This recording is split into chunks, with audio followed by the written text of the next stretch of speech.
ఇప్పుడు నేను కొంచెం జామకాయతో ఇంకా ఇది మీకు గుర్తుందా గాయ్స్, జామాకుతోని ఉప్పు కారం వాటితో తింటారంట. మమ్మీ వాళ్ళు చిన్న ఉన్నప్పుడు ఇది తినేదంట.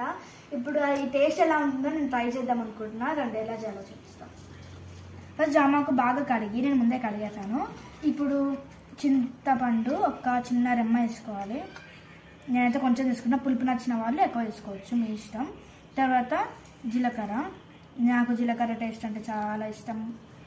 అండ్ మళ్ళీ సాల్ట్ కొంచెం